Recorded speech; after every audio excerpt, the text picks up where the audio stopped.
Thanks very much, Mark, for that nice introduction. And you will all get to do some percussing and tapping later on. So hopefully, if you didn't get to do the body warm-up exercise, that can help shake up your bodies a bit too. So how do you teach someone how to feel? How do you train the contours of tactile experience to be sensitive to subtleties of texture and change? How do you train internal touch, the touch of inner anatomies where other sensory knowledge is redundant? And how do you expand tactile sensory vocabulary? How do materials become part of this? Materials which are digital, chalky, woolen, plastic, and paper. So in this conference, and if you've been lucky enough to be here multiple days, which I wish I could be, you've been training your senses of touch. And in my lecture, I'm going to give 3 lessons which go further towards this, in training this sense of touch and in answering some of these questions that I've just posed. So I just have to say it's an absolute honour to be amongst the other presenters who are speaking today, which I've only read before, and so I'm feel very lucky to be part of this conversation. So my talk is going to focus on the materiality of training tactile expertise. As Mark said, I'm an anthropologist, and I work with other fantastic anthropologists and historian. So the work I'll draw on today is mostly my own, but I do draw on the work of my collaborators. There is an enormous historical story to what I'm talking about, which I won't have time to touch on, but that is the work of John Knott, the historian. So in this talk, we're going to be going to Hungary and Australia, to Ghana and the Netherlands, to sites where the 4 of us are studying how medical students train their sensory skills of diagnosis. We're going to be looking particularly today at how they train those contours of tactile expertise. So how medical students learn to be sensitive to texture and how they develop these new sensory vocabularies. So I'm currently doing fieldwork right now, and my talk is very much going to be about empirical material, taking you into the field, and I hope that you can draw your own theoretical lines of thought and connections that you want to make to it. So the overarching question that I'm going to be addressing today is how do technologies affect how doctors learn to sense? And what I'm going to argue is that we can understand more about how touch develops in interaction with digital and other kinds of screens and technologies in medical education, and more broadly, by looking in more detail at how touch is trained through other kinds of materials. And by materials here, I'm going to refer to flesh, our own flesh and others' flesh, to oranges, gloves, textbooks, chalk, and many other kinds of examples. So this is the study that we're all part of, called Making Clinical Sense. And today what we're going to be doing is talking about learning touch through these 3 lessons. The first is about inhabiting the body, the second about learning about interior touch through simulation and analogy, and the third is about reaching into your own fleshy textbook. So let's begin the class. So lesson 1 is about inhabiting the body.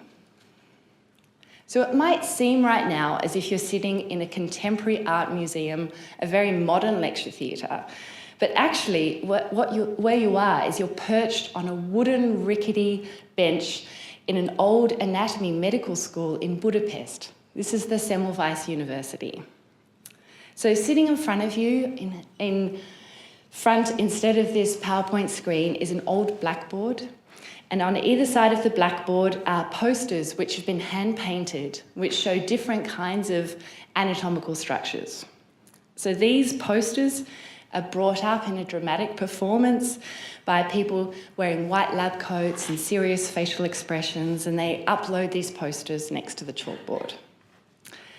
So these posters set the stage, along with the wooden benches and the tropical plants at Semmelweis University, the smell of formaldehyde lingering in the air, and this is a sequestered learning space. This is squishy with matter that's alive and dead, decaying and growing. So the anatomy teacher arrives and she's wearing a white lab coat and our lesson begins. So she's going to be teaching about the gynecology system at the moment, the gynecology tract. And she's building up the layers of this system, layer by layer with different coloured chalk. She draws it from memory onto the board. So the students, you're copying this drawing into your book.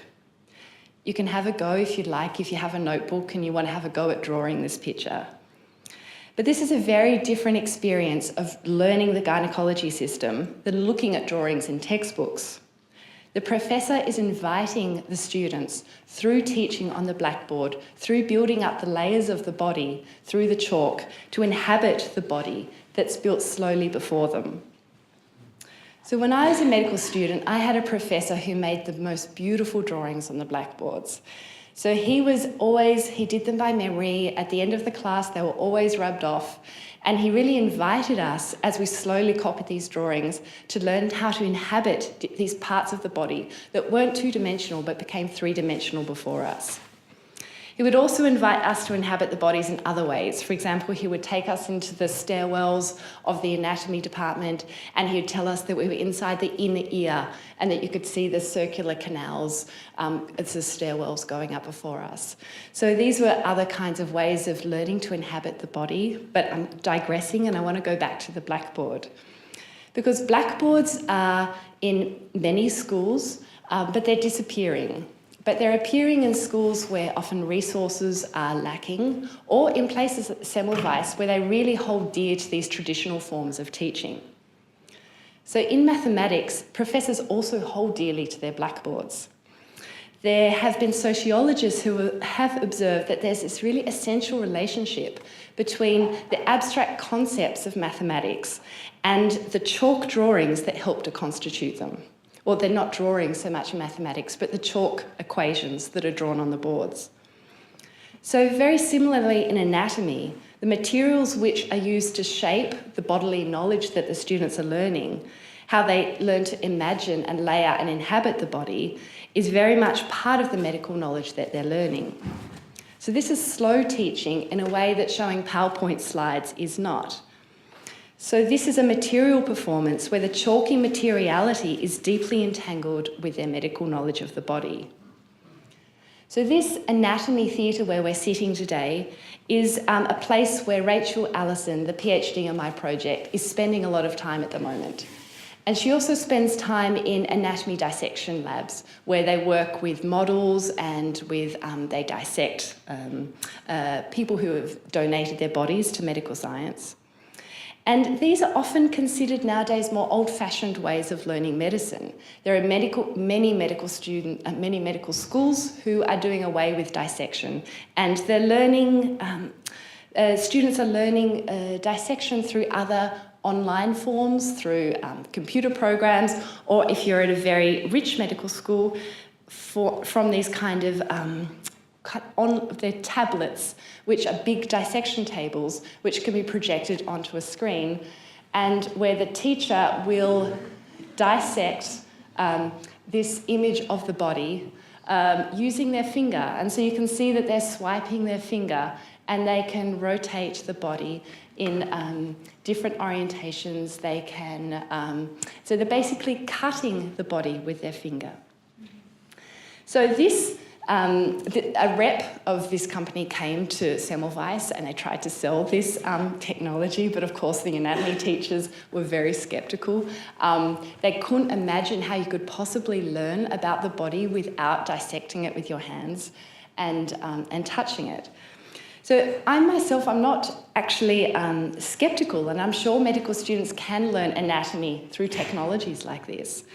But what I want to know is how digital technologies like this are affecting the way that students learn to inhabit the body. How do these clean lines and strokes change the perspective and orientation that medical students have? How do they learn how they learn to sense the body? But it's time for our second lesson, and we're going to return to the Netherlands now, but not to Amsterdam. We're going to go south to Maastricht.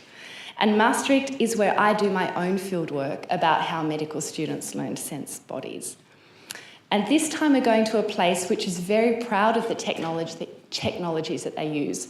It's a skills laboratory that's separate from the hospital where medical students can go to learn skills in simulated environments before they actually encounter patients. So this is a typical learning space in the skills laboratory. You can see that it only has space for about 10 students. There are 5 hospital beds in the space, which, well, they're not really like hospital beds, but they're simulated beds. And at the end, you see a smart board rather than the blackboard. In the cupboards, there are an amazing collection of models which are used to show not only anatomy, but also techniques. Teachers will often hold these models to show how to examine a limb or how a movement might work. So they're very often engaged with. So this is the setting for our next lesson. So you're in a group of 10 students and you're sitting around a table that has 10 boxes of these fake vaginas and some laminated instructions on how to do an examination. So this is a lesson you've actually been looking forward to for a really long time, perhaps with a bit of trepidation, because it's the one where you learn how to deliver a baby. So it's a bit of a mystery about how it all happens. You've seen the scene in movies and you've heard about your aunt's birth, perhaps. You feel like you've had the anatomy tutorials online, but how it happens inside a woman's body, how it feels, is completely unknown to you as medical students. So the teachers really enjoy teaching this class, but there are some really difficult concepts they have to transmit to the students. So one of these is how a cervix dilates and effaces in birth. And it's really important to know this because this tells you at what stage of labour a woman is and how soon she is going to deliver a baby. So you really want to know whether you need to stay put or get to the hospital quickly. This tells you a lot of information. So the students see this diagram in their textbooks and it tells them how a cervix looks in a woman who hasn't had a child before and one who has had a child before. So there are many aspects of tactility and touch involved in childbirth, which I'm not going to have time to touch on today. So what I'm really focusing on here is how medical students learn one particular aspect of a clinical examination, which is to work out how far the baby is away. So there are models to help with this because this is very hard to explain by drawings. So these models all have different cervical dilations inside them. So what the student does is they put their hands inside with gloves and lubricant. They feel inside the silicone. There's often rips because this is really rigid silicone material and it tears very easily. So they put their fingers inside and they feel how dilated the cervix is inside the model. So the teachers tell them that they should put the models like this, flat, because sometimes the students put them facing up and they say, but that's not like how a woman would be.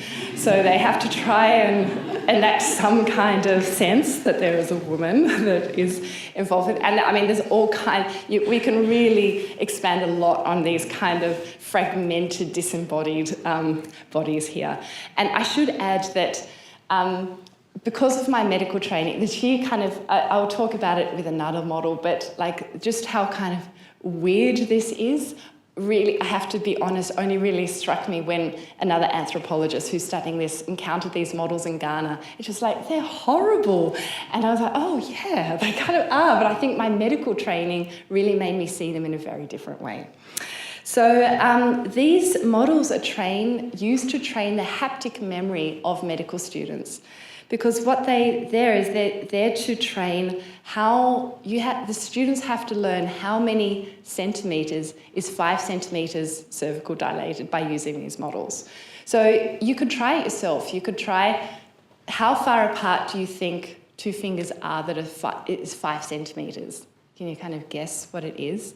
And maybe turn to the person next to you and see how different your measurements are. Are they?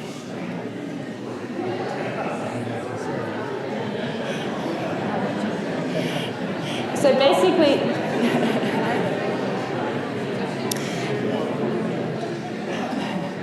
you can see that there's a lot of discrepancy between who thinks 5 centimetres is 5 centimetres? But it's really important when you're on the phone to your boss, when you say that the woman is 5 centimetres, the mother who's about to have a baby is 5 centimetres dilated, for that to be a shared knowledge of what 5 centimetres is. So students have to train this haptic knowledge. So they use these models. You can also use oranges to train this kind of haptic expertise. And I tried this with the students in my history of senses classes just this week, and they found it a bit of a confronting exercise, learning cervical dilation. But what you do is you cut out a hole, different size holes in oranges, and then you put them inside socks. And that simulates exactly this kind of, like a fake vagina, but it's in oranges and socks.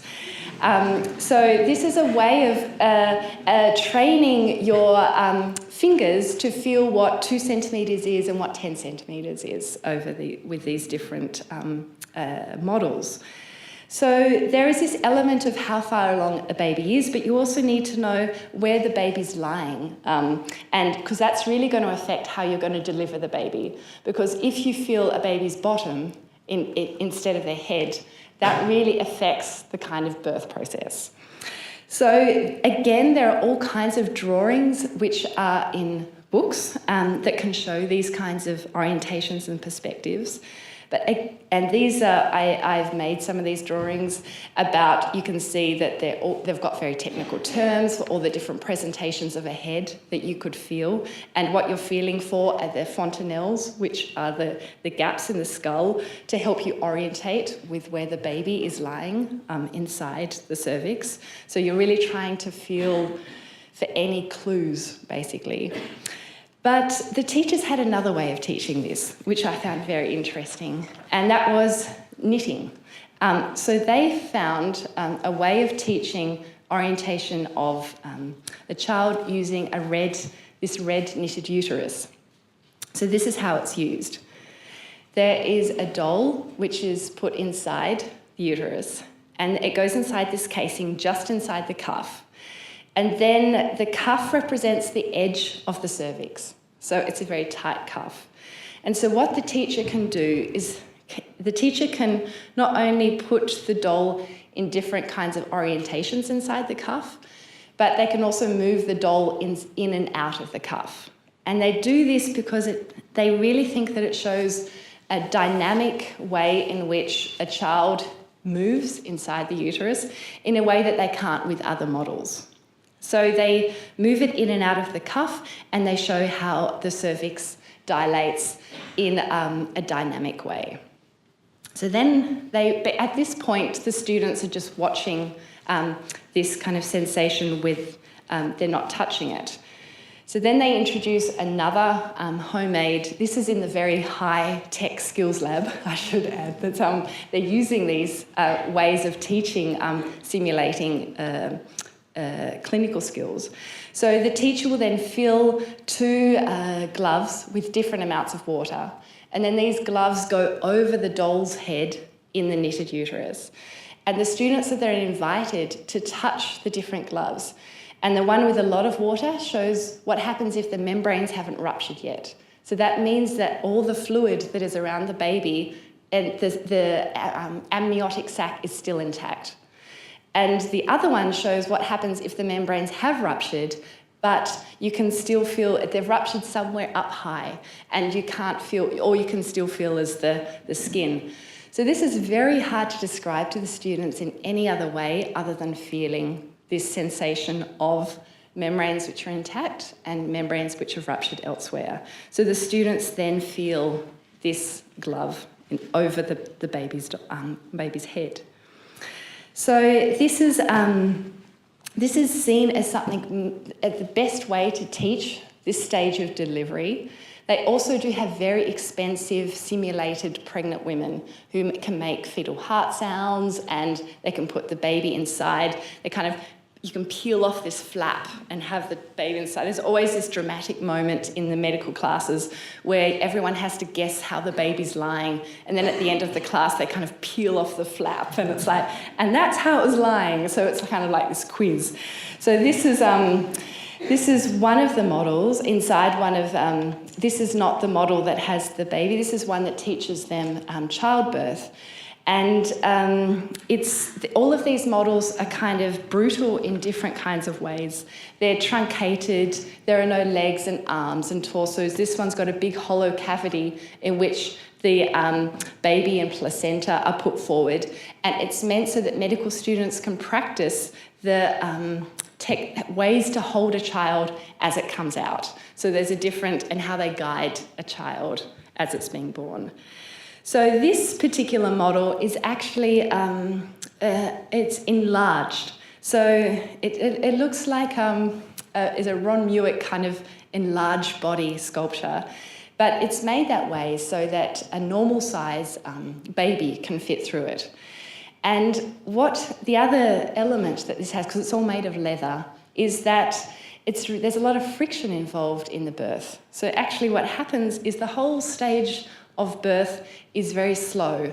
So everything is slowed down so that the skills involved that are required can be highlighted and isolated as they are in these other models, but also slowed down so that it can teach each step of the technique that's required.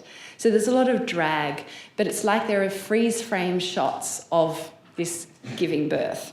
So there are models that they have which are much more, actually a bit more technical. They come with lubricants which can make it happen very quickly, but the teachers don't like using this because it does happen too quickly. And their whole purpose is to teach the skill and to break it down into these steps. So that's part of what interests me a lot in the skills lab, is how they create instructions and break down skills into their parts. So this, what I wanted to show with these three sets of models is how the teachers break down the skill of birth by isolating different elements of it. And they need different materials to show these different stages and steps and the tactile expertise that's required. So we've got the centimetre dilation, the head presentation, and the techniques of catching the baby.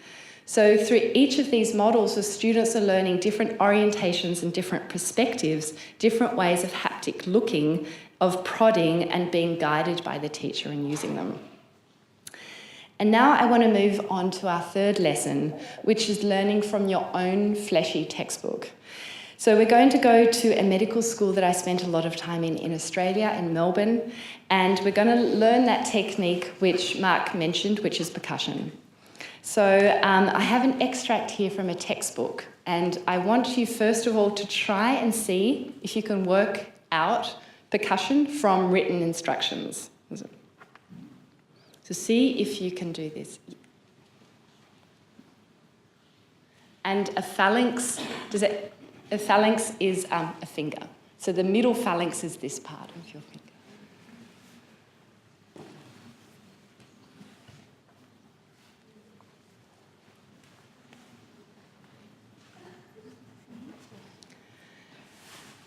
It's actually quite difficult, especially if you're directionally dyslexic, like I am, and don't know your left from your right. It's really confronting, but maybe it helps to have an image as well. So this is, there's a lot of skill in this technique. As Mark says, you're basically needing to produce quite a sound. And what this does is it tells you a lot of information about whether you have a hollow resonant, if it's resonant, that's the word that they use to associate with this sound over the lungs, is compared to dullness, is what the sound is over your liver, for example. Medical students learn this technique, which I call of listening touch. And what I like so much about it is it really highlights how in learning this technique, they learn over very obvious differences, the lung compared to the liver.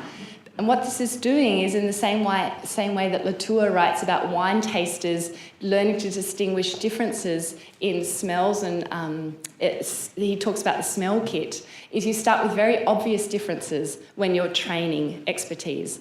And then you learn smaller and smaller differences. And then you start, your body, your sensing body becomes articulated in that particular way. So medical students then learn smaller and smaller differences in sounds. And the reason why you would do this is, for example, you would find something that wasn't meant to be in a particular place, like a mass in the lungs. You could hear it would sound differently if you percussed over the chest. So what I want to focus on in terms of this technique, though, is that medical students learn this technique often on their own bodies. So just how you learnt percussion just then in a few seconds, that's how medical students learn it too. So they're percussing tables and chairs, but they're also lying in bed when they learn this technique every night. And I did the same. You just percuss your whole body. So you start learning and learning from your own flesh and your own textbook. And there are many ways in which almost you're not only training this skill of percussion on your body, but you're also finding out about your body at the same time. So they're also learning about all these inner spaces that they're just finding out about in anatomy classes and in their when they spend time with patients. But they're finding out about an alive anatomy. This is a kind of body that's living and breathing. It's their own, and they're learning about it as it lives and breathes. So there are many examples that I found in my observations of how the body becomes like a reference kind of book almost. So when you teach palpation of, I was just recently in the classes where they learn palpation of lumps. So there are all kinds of parts of your body which can become analogies for ways of describing a lump. So for example, the tip of your nose is often described as the firm elastic feeling of a cervix. This is not only medical students that use this. I know I was talking recently to a chef who said that you can learn how tender a steak is, or at what point a steak is, by basically touching the different fingers of your hand. So you can feel, and if you touch this muscle, if you touch here, the little finger, it's a very well done steak. If you touch the second finger, it's pretty rare. So there are all kinds of different practitioners who use their own bodies as a reference book. So I've given you 3 lessons today in training touch, and we've been to medical schools in Ghana and Australia, in the Netherlands and Hungary. You've sat in a beautiful wooden lecture theatre in Budapest and in the skills laboratory in Maastricht. You've learned how to inhabit the body through chalk and drawings, about how to train your haptic memory and the touch of the interior, and about finally how to train your tactile skills with using this material that is always at hand, is your own body. So what is the point of these lessons, and what have we learned overall? Firstly, doctors need to learn to make clinical sense, and they do so in a material world. But this tactile learning is not an innocent activity, and in fact, it's laden with sensory politics. What sensory skills must a doctor acquire in an age of visual evidence, of machine learning and artificial intelligence, where pigeons can be trained to tell the difference between normal and abnormal mammograms, and increasingly where computers argue to give better diagnosis? What happens to touch when other kinds of evidence, easily notated in an electronic medical record, hold more weight than percussion or slow palpation or this inner touch? So there are many who argue that doctors' sense of touch is being eroded by all of these technologies in clinical practice. So as blackboards are replaced by smartboards and models replace learning with patients, many are also concerned about the impact of technologies in medical education. So there are lots of reasons for standardisation and safety, but basically medical students are spending a lot less time with patients now in their learning than they used to in the past. And they're spending a lot more time in these kind of simulated environments that I've described to you.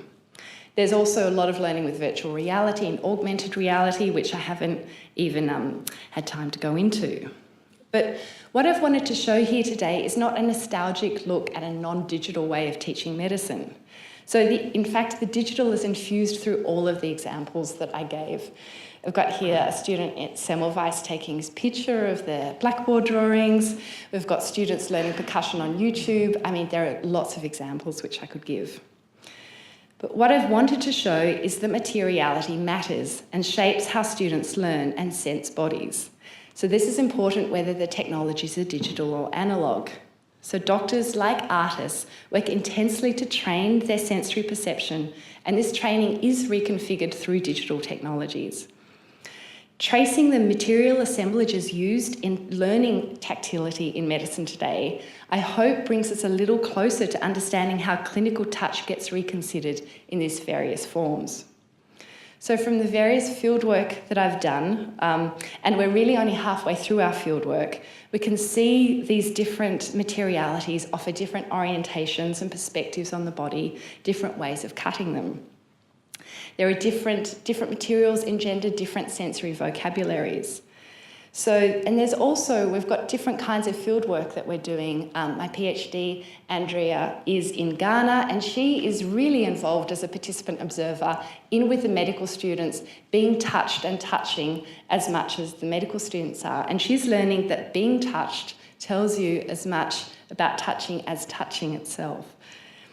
So we'll continue in our group to learn about how to feel and touch and how different technologies are affecting these different modalities by how fake skin and silicone models and touch screens and knitted uteruses come into it. We're also exploring the partial connections between all of these sites, how objects travel from the global north to the global south and back again. And we're looking at all of these kind of different threads which make up the object's tissues. The kinds of assumptions about the universality of touch, which is embedded in them, the tactile vocabularies that are assumed in the technologies and that are also reinvented with them. So I hope in the lessons that I've given today that I've offered some kind of sensory memories for you as well, some kind of haptic imprints that you may take out of this classroom and somewhere else into your practice. So thank you very much for listening and for your time.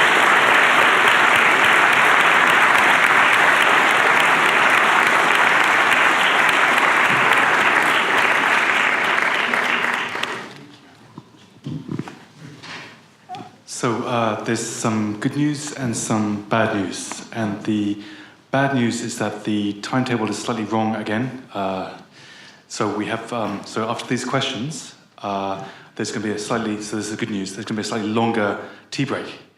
So we'll come back at 3:15, okay? So we have 10-15 minutes for questions.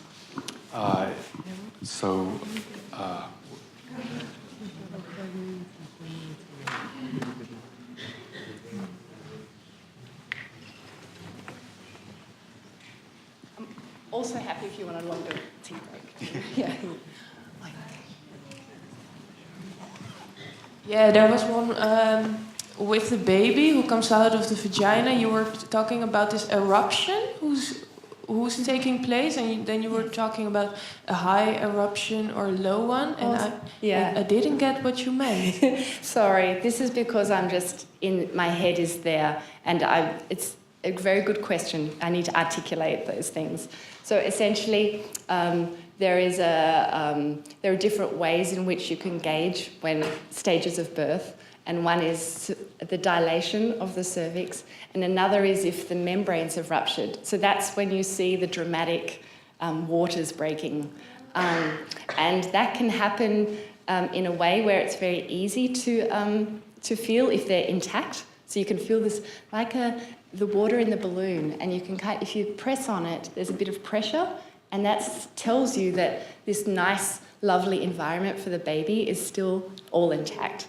But what can happen is that they can break, the membranes can break, but not in an obvious place, but in a hidden place. And so when you can feel that all the amniotic sac is still intact, but actually it's not. because there's leaking fluid. And that's important because as soon as the membranes break, that beautiful environment for the baby is now exposed to the world, and they need to make clinical decisions based on that. So it's important to know the feel of intact or not intact membranes. Yeah.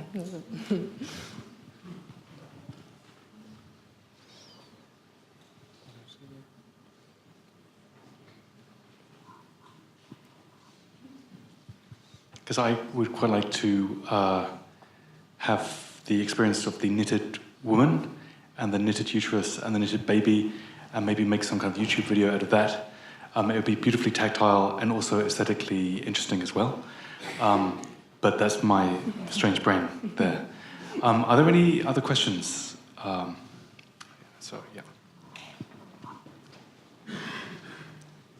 I'd also love to, I found the pattern for the knitted uterus. It's by a physiotherapy association from the 50s, and I want to have a knit-a-thon in our skills lab to make it. Yes. It is basically, but there's a pattern. Hi. Do you have a short example of a lesson in being touched? Or, well, I thought that was really interesting. Yeah, I think that's, and I have to draw here from Andrea's work, my PhD. So she describes a really nice example of how, so she's in these similar, they have a skills lab in Ghana, which has been set up by a Dutch skills lab teacher. So it's a very similar setup. They have classes of 10 students using models in these same settings, but obviously very local and different. And so when there are an odd number of students, Andrea steps in to become someone's partner. And so what she has really observed through this very participatory involvement in medical teaching, which I don't do myself, is that she can feel the different kinds of expertise in touch when it's a novice medical student trying a technique on her, and when it's the teacher demonstrating on her how to do a technique. So she's really using this as material for her PhD in trying to understand touch by herself being touched in these kind of learning situations.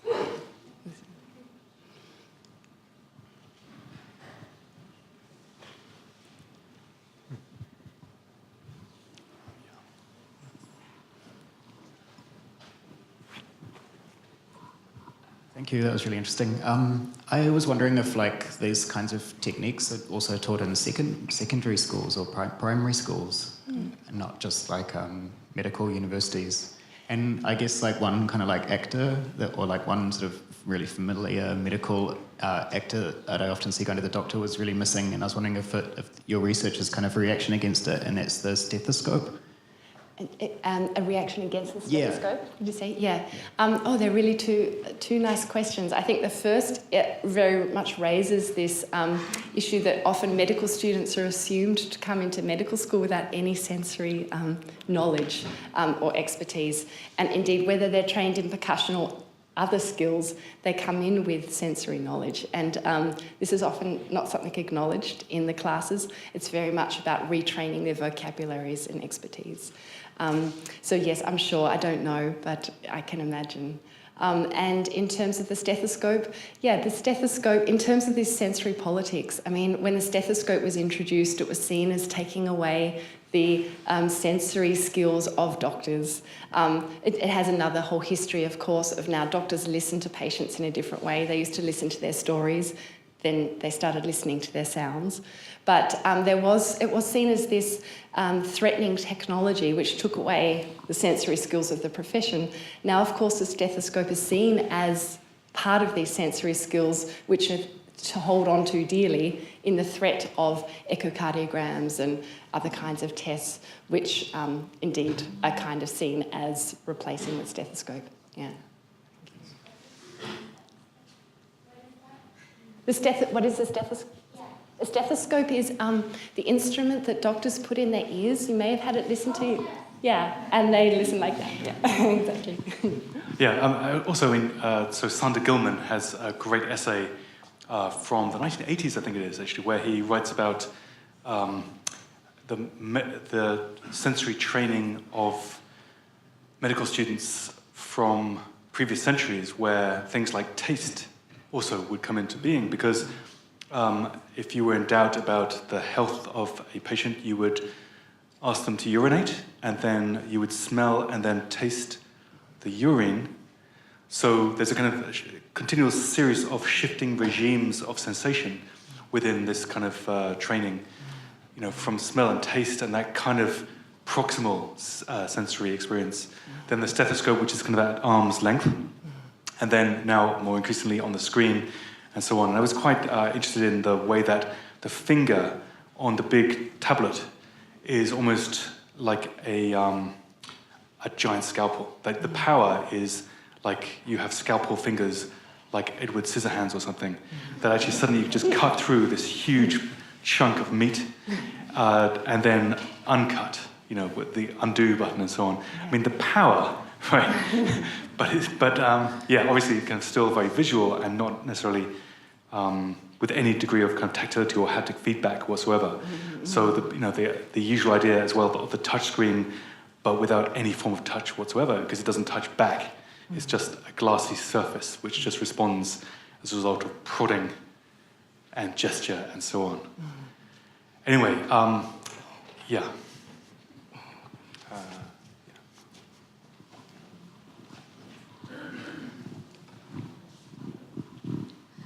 Yeah, I was just looking at the picture of the digital image, and I was wondering how, in these technologies, do they deal with diversity? Because I think one of the things of actually touching your fellow students and learning these skills like that is that you actually do this on a lot of different bodies, yes, and not just one image of a kind of standardized body. Yes. I think it's a very good question. It's a question they're asking at the Skills Lab right now. That's very. It's one which, there's really a white normative body, and they're learning at the same time. They're being taught that they're not learning about sick bodies. They're learning about normal bodies. Yet this normal body is one kind of body. And what I'm going to be really interested so that they want to work with the Skills Lab where I'm at, want to work with me in reconsidering that, which is great. And also, I think there's going to be some really interesting material from Andrea's work in Ghana as to how this body, which has been transported from the Netherlands, is reconsidered in this site too. So, thanks for that question. Okay, so thank you, everyone. I think we'll have a cup of tea now or something and a toilet break. We will reconvene here at 3:15 for